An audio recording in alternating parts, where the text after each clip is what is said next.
Parate. Ayo. Kowe diuncalke munggah pepanggungan blabar kawat. Sawangen raiku. Kowe agek roh raiku wis sangar kaya ngene. Apa sing arep mbok nggo menang Ndrun? Ora susah kagian cangkem. Kage maju. Oh, maju pol-pol tak gandul sirahmu. Yo.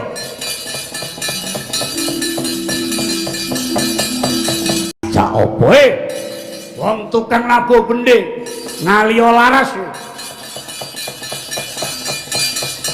Ora susah dadak ngalih laras. Wah.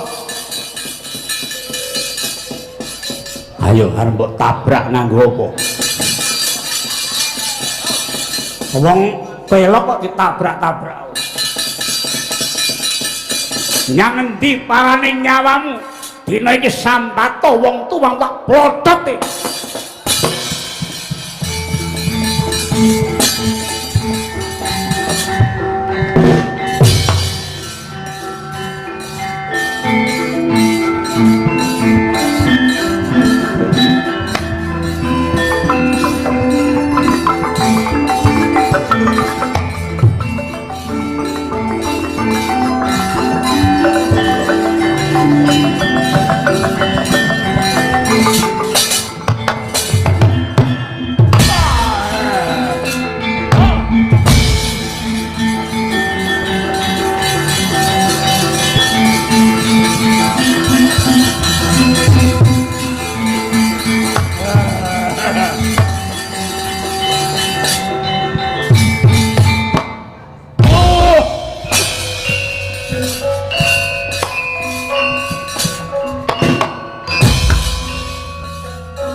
iya.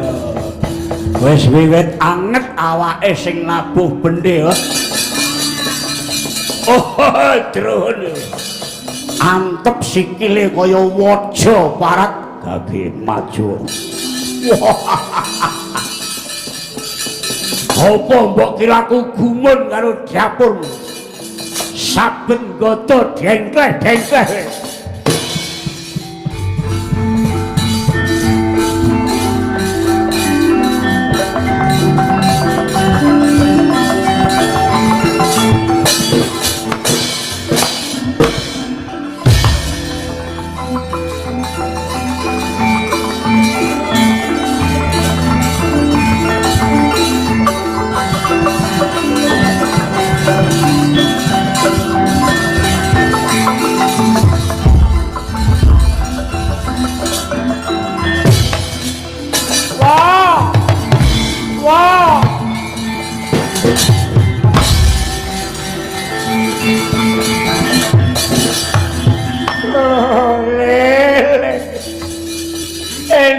Bapak ya nak kowe aja ngrangkul nangis ya wong nek kowe mati sapa sing ngewangi golek pangan anakku ya ming kowe ya nggih ayo mulih ya wong piye jimatku mau piye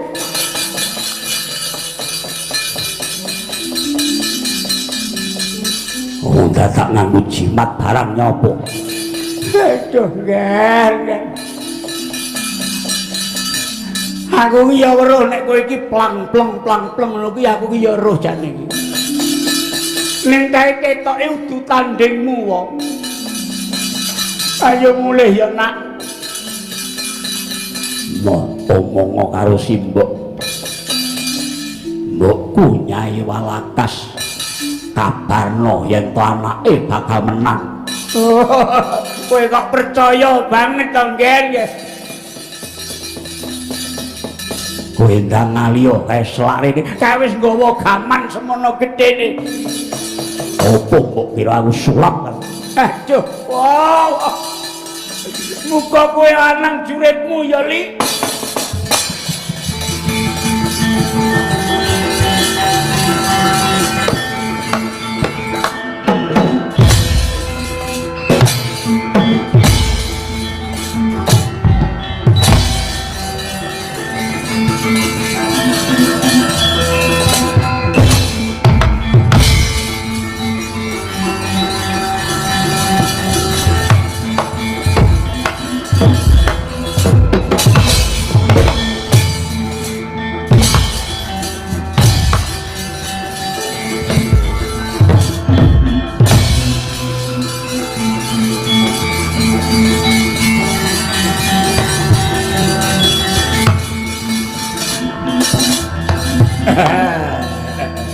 Wah, gede kono iki gadaku. Nggonku ming semene kok. Ora apa-apa wong umur aku ki ya wis tuwek. Jarene mbah-mbah biyen nek wis tuwek ki susut. Rada mungkrek. Age tamakno tak disiki apa kowe sing disiki. Wah, ajur dadi wang-wang.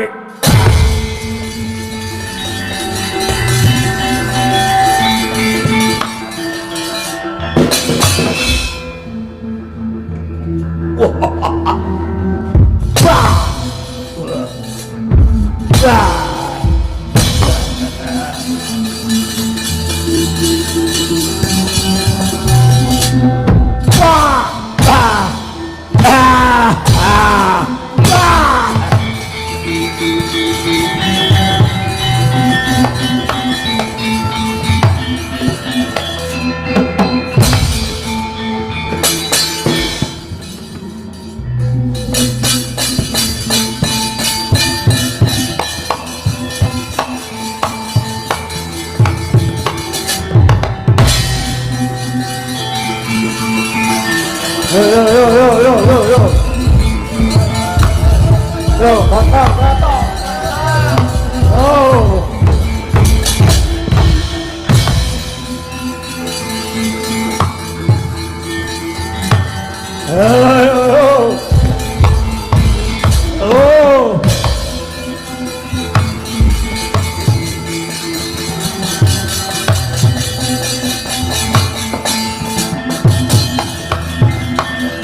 Dinopong dening prajurit atusan cacahe den umbul-umbulake wandane Sang Rajamala kacemplungaking sendang watari ingkang nyata dumadi saka ibune Sang Rajamala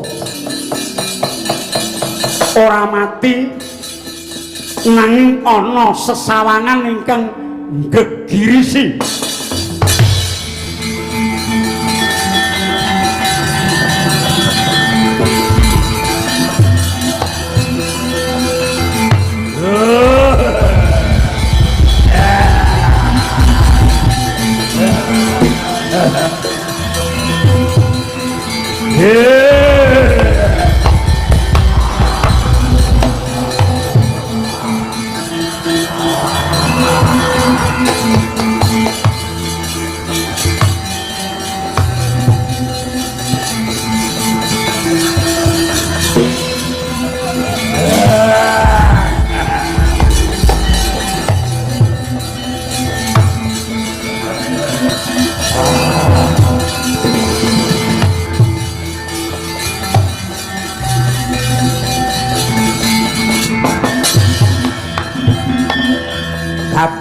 pirang-pirang wujute pating krembyah gegilani nanging ana ingkang luwih gawe giris mijil saka telenging banyu nganti kaya alas kobong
Age sawangan iki kowe golek sing rega pira?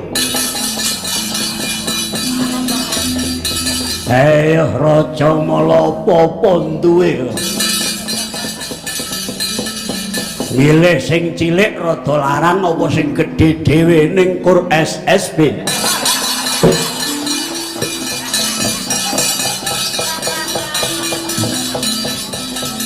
Allah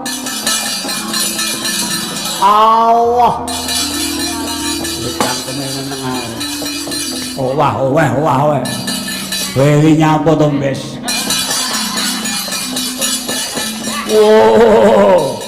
kula cumadong dawuh dalah kula cumadong dawuh kula nyadong kabar ora bakal Rajamala teko pati metu Jawa Wetan ben kentekan lalar kae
enak orang ini.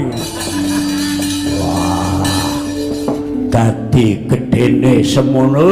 Urung nek perang agungku, cangkemku karo muni.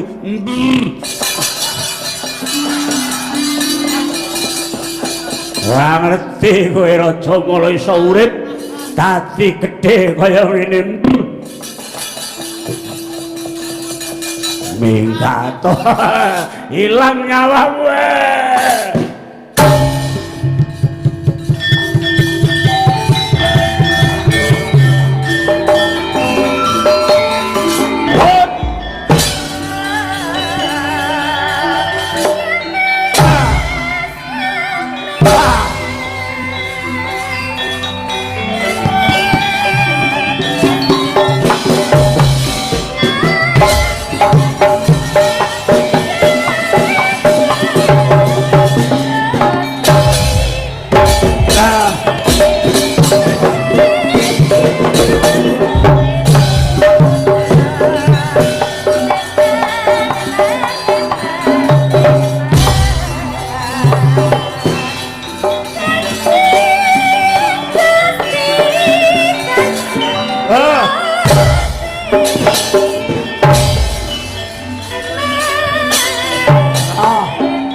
Samar pamoring sukma sinukmaya winahya ing asepi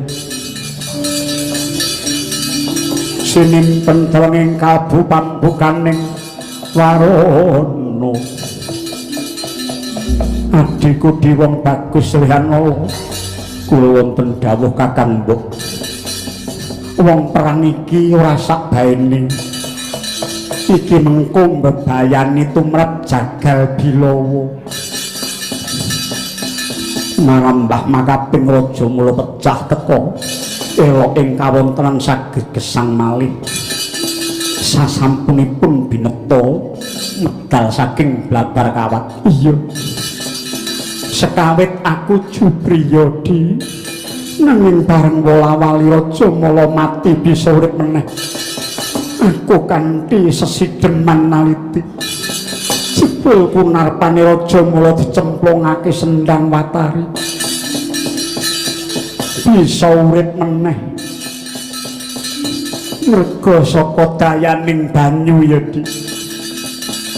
Aduh Kakang Mbok menawi mekaten namung jemparing kula Kyai Bramasta nggih Brama Warasta ingkang badhe ngrampungi damel kanthi kula cemplungaken wonten ing Sendang Watari Kakang.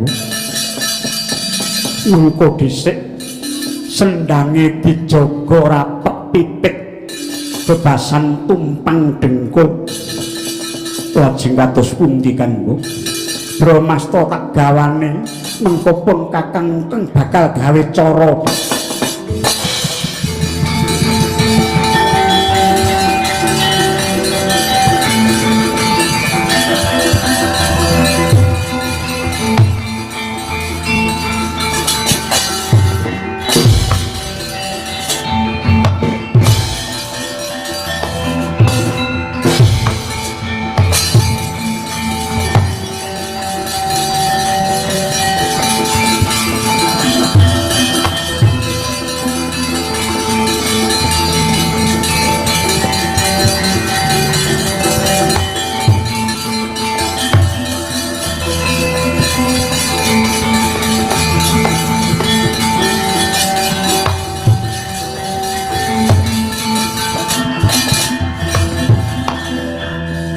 Apa?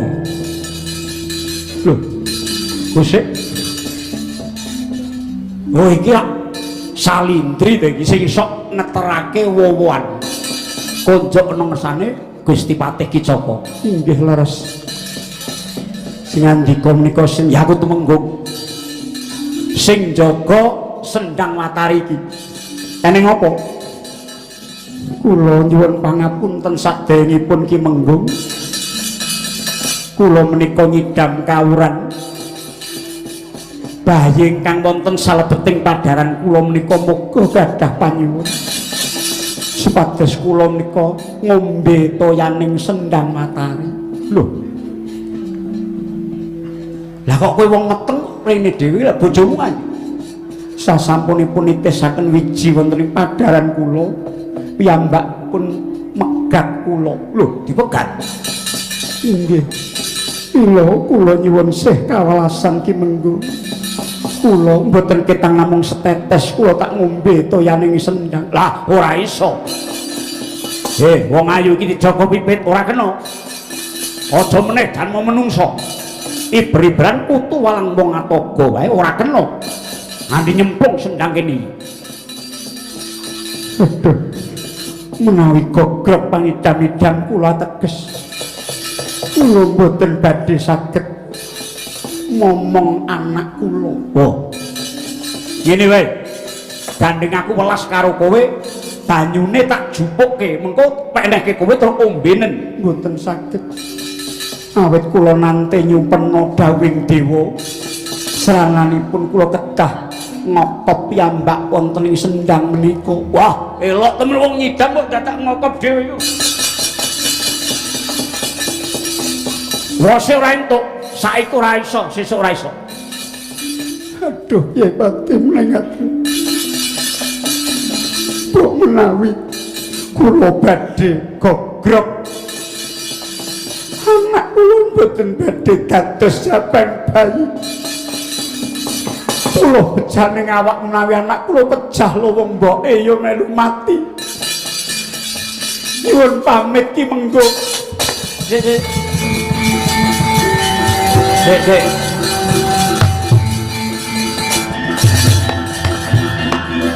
Aku arep mati ki piye? Bali ki piye? Nyatanipun boten pikantuk. Piye, Di? Lah terus pundi? Sik kowe ngalih sik. Kon dadak ngalih. Apa arep gandrungan? Gandrungan cengelmu kuwi. Ngalih ana. Tak ndelok kok kene. Aku isih apik. Ngene wae. Najan kowe wis ngandhut wijine wong lanang ning gandeng ayumu kliwat ukur. Kowe tak lilani njupuk banyu dhewe, ngombeo sak warekmu. Ning ya kuwi, kowe kudu saguh dadi bojoku. Aduh. Ki Menggung kados pundi kula sampun bobot rawowo. Aku seneng aku malah karo wong meteng.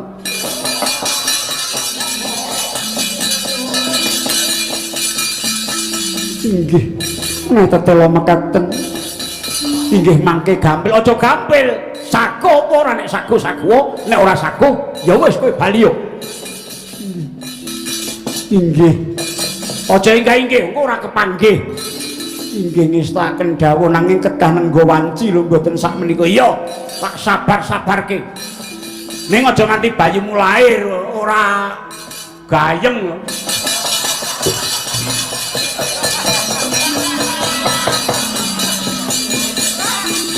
Inggih, lajeng atur ayo. Sagunan inggih ya. Monggo ning kowe aja omong sapa-sapa lho nek tak entuki mergo iki sing entuki ya mung kanggo kowe mergo kowe sago dadi bojoku ngono. Inggih ngestaken dawuh.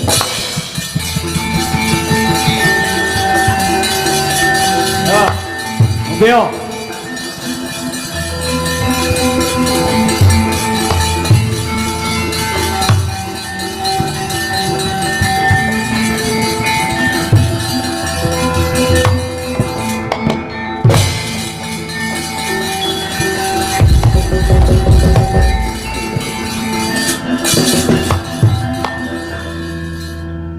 Ngombe apa marah tanggo cewek.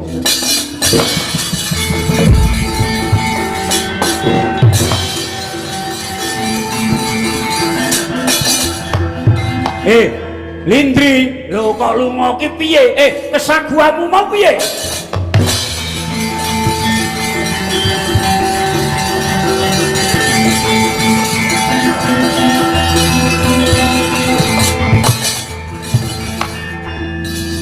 Piye kok lunga Maglaleng iki? Nganti rusak ati. Kula lak matur mboten sak menika. Lah ora saiki sok kapan? Malam semua pon. Nang endi?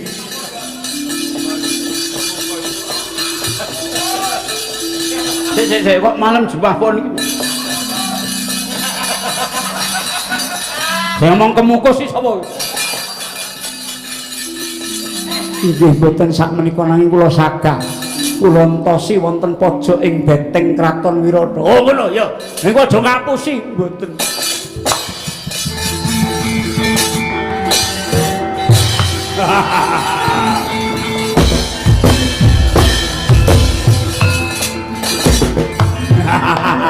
Wah iki oleh bojo denok deblong. Adung-dung nang tete treng kalung senguk mek meong wa ketekur.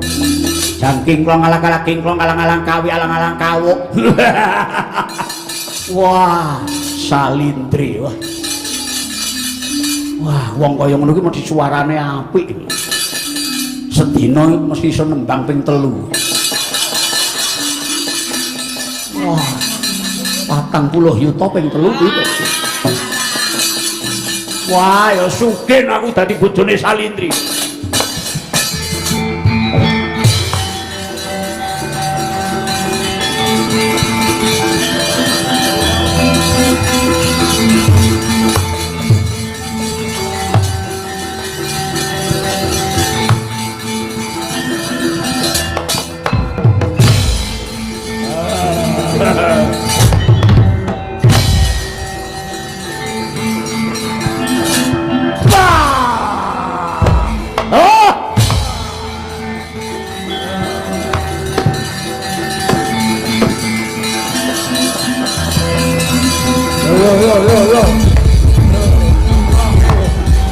Gotong. Gotong.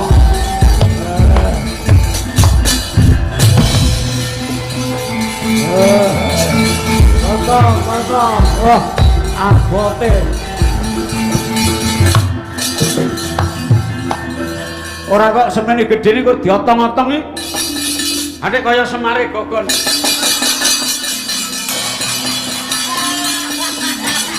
Cangkeme kok meneng. Ya nyepel. Wah aku ora nyepeleke, gedene abote lho. Mbok mau sing cilik wae, cilik-cilik piye sing tanding iki kok. Jegurke nek, jegurke. Oh.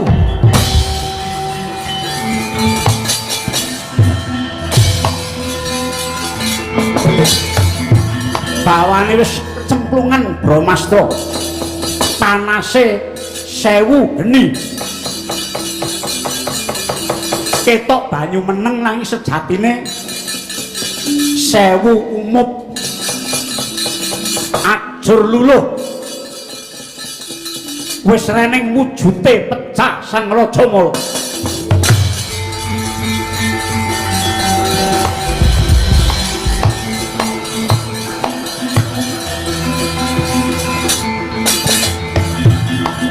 aduh mati tenan. Oh.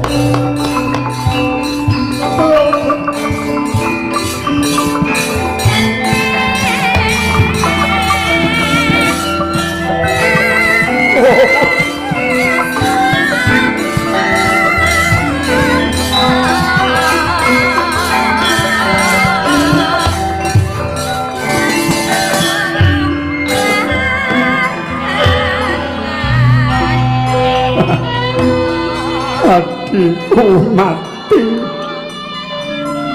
Oh, Raja Mawa, kowe wis ndisiki marang pamancat. Dikepiye wae merga saka pokalipun Kakang nganti Siadi saiki dadi korban kaya ngene. Oh, kowe aja mati jen. Nanging pun Kakang wong tanggung jawab. Menungso panuksmaning jadalan aku. Demit membo wong kuwi halo. Wong Wirata meleka mripatmu. Jagone sing mati. Iki botoe maju.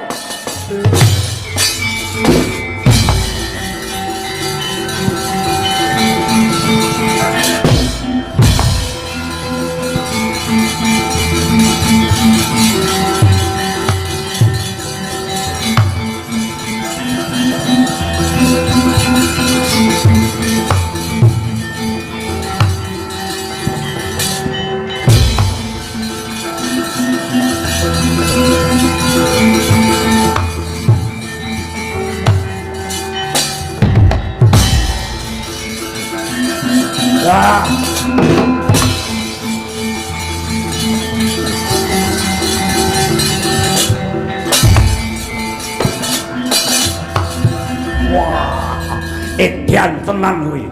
Balawa. Gembelo sak kenteng dasmu. Tunggale lak sampurnake sisan.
Pendhet sing gumantung ana ndure kraton Wirata saiki wis rada semilak. Nanging aku isih jubriya merga Kinca Kurpa Kinca Raja Mala gedhe kantuk karo wong njaba.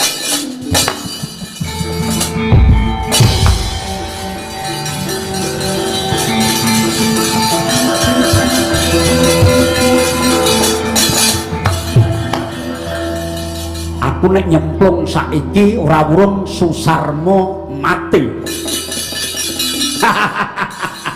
Entenono le.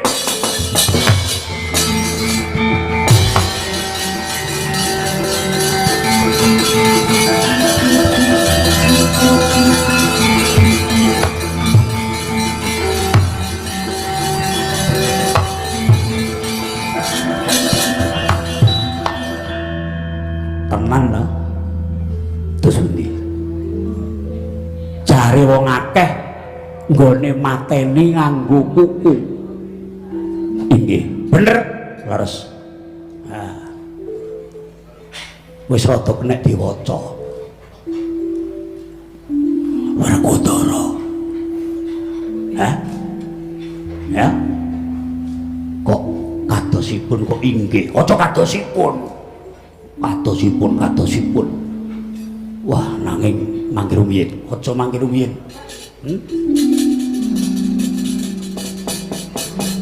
Sing ngandani kowe biyen yen pejagalan enek bocah kaya ngono sapa?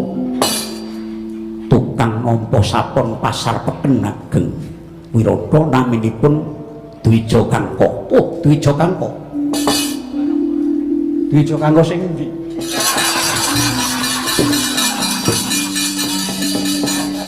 Mergo kene jare ya nek di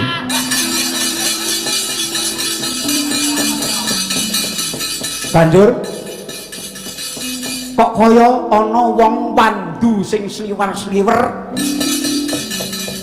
menika kajriya sederekipun lho jarene senengane ulah budaya inggih nang sederekipun klebu wong wedok sing rambute kaya gembel gimbale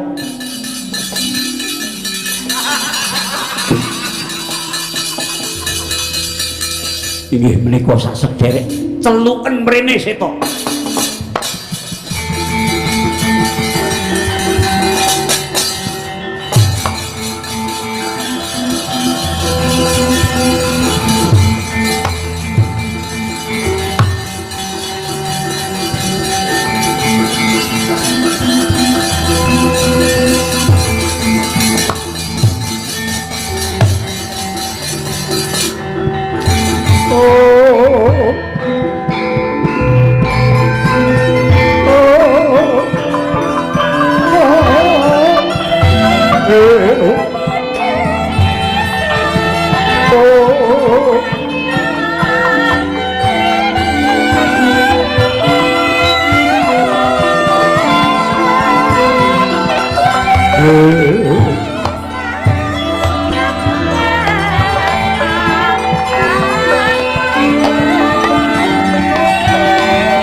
Seta iki to inggih menika Salindri Kangka Balawa Werhanala Tripala lan Damogranti. Oh lah terus sing wong rupane rada ora bejaji do nganggo blangkon klambine ya bathik kae sapa?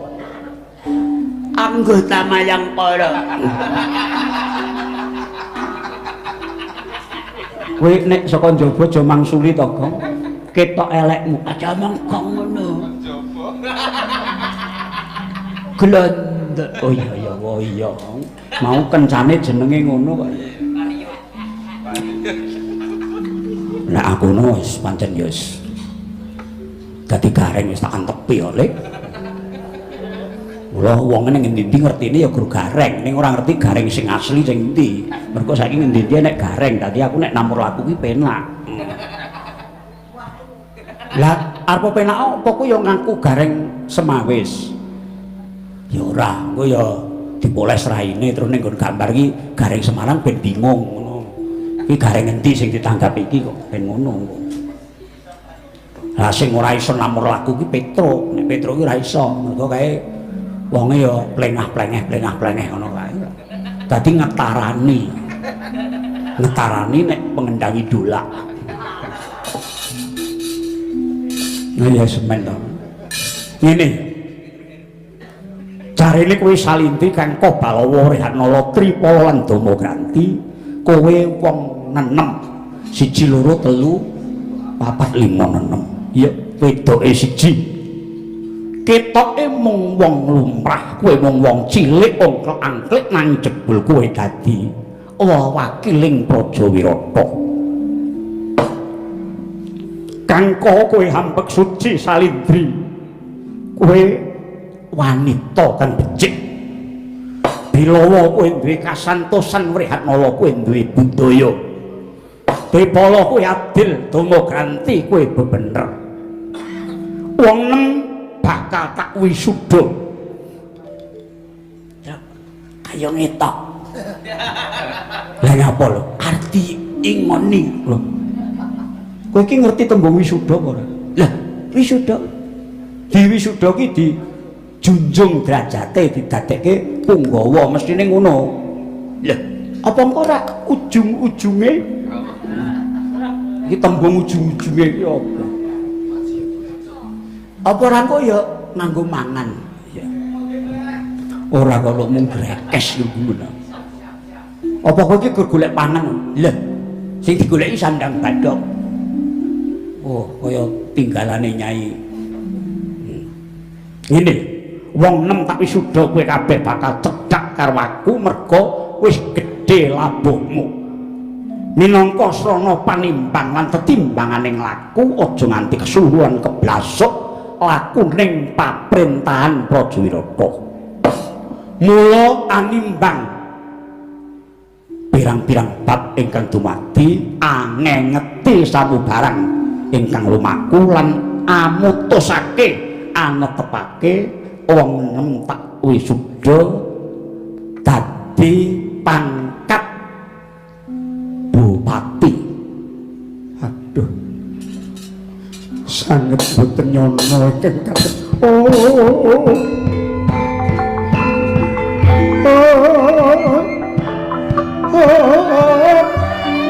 Diwaraning warana kang barit kinawrukan wenane kang samar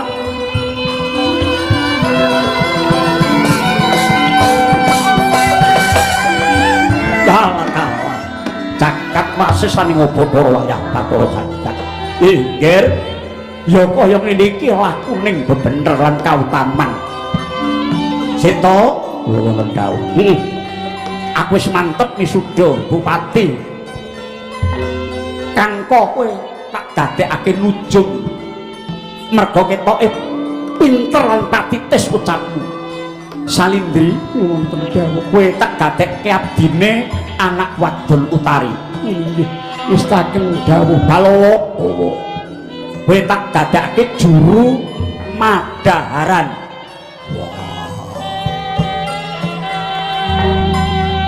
Dara Balawa didadekke koki. Engko kokine dijenengke apa ya? Ya apa ngono sing jenengke koki lah ya sing ketok mirasa ngono ora kok koki kok bisa antar pesan. Koki duduk ora payu. Daharan rasa bangke ora payu lho. Lah sing umum bae. Sedika wis tak dawuhmu tak olah-olah ana Wirata. Branala wonten dawuh kowe pinter budaya, warah ana budaya. Gladinen wong sak kraton Wirata. Wis tak dawuh. Tripala Damogranti supaya sira ngundhakake wulu pametu lan ingon-ingon Rajakaya pitik iwen bebrana. Kuwi ngiristaken dawuh, nggih, ngiristaken dawuh sinuwun. Iya. Padha rema Salkara.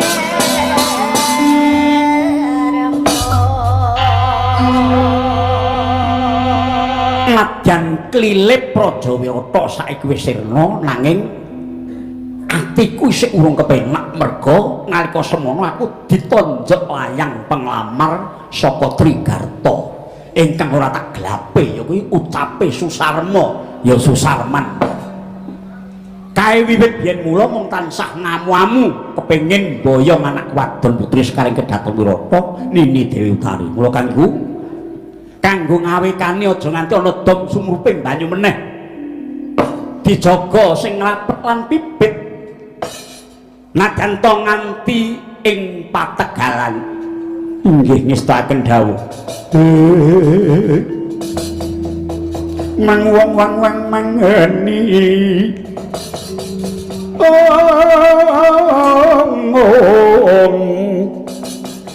nanangi honenging nolo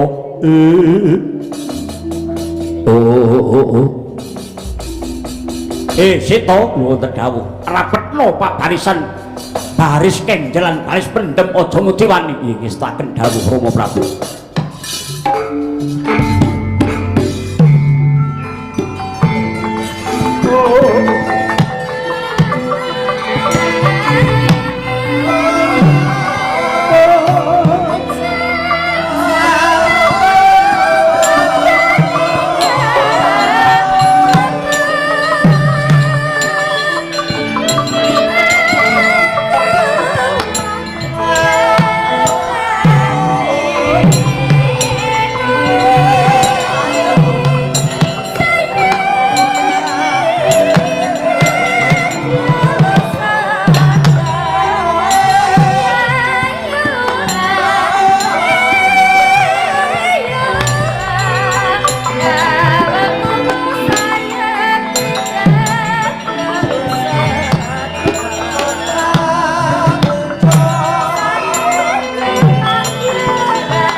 Kumbang caping tawaan susuhan ing ngendi gone om miyang kalih kanggo ngisining wuluh wong wang isining wuluh wong wang miyang gigiring punglu Tapak ing kuntul mayang wekasing salatri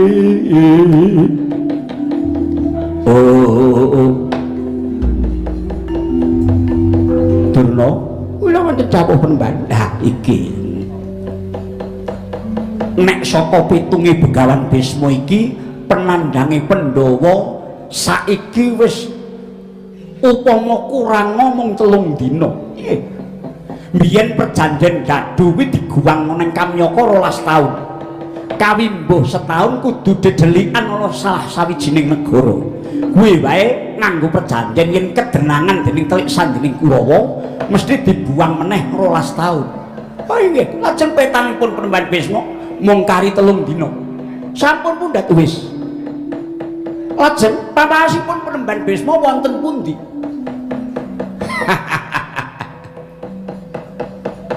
Aku krungu kabar kaburing angin ning pawarta saiki wis rata. Yen to ana lelakon sing nyebal saka Petungan. Petungane Senopati Kicaka rupa Kinca lan Rajamala kudune ora bisa mati yen ora karo wong pengpengan. Lajeng sinten pawarta ing Paduka Tampi? Jenenge Jaka Balawa ya Jagal Bilawa, sak sedulure jare ana wong 5. Kawimbuh ana wong wedok 1. Jubriya rasaning atiku saiki tutno aku ayo nitih kreta wae liwat Pategalan ora apa. Nggih, monggo Penemban. Monggo.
Somya pratangga windu wiyat amun-amun lirku mampan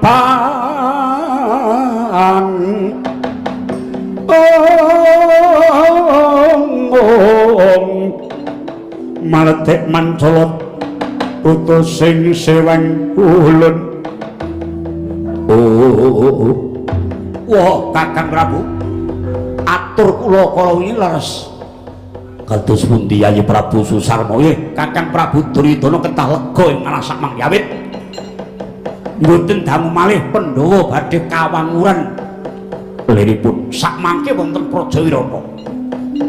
Kanthi sesinggon nami Dwija Kangka, Balawa lan Tripala Drama ganti Kandi Wrihatna sanes-sanesipun.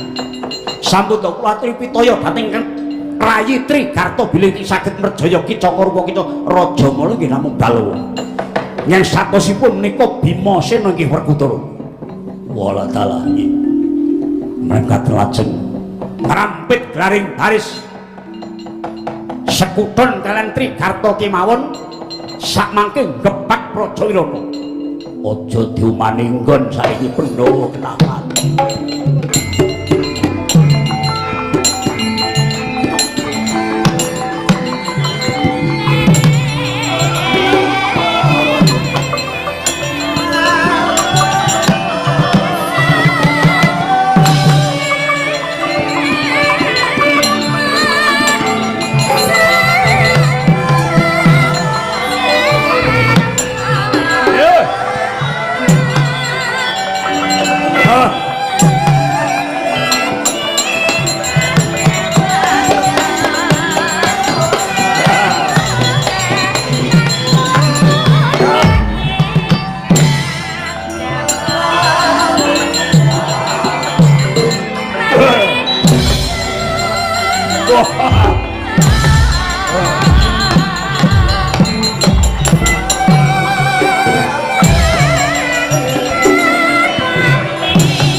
dieng-dieng lunga pasar dieng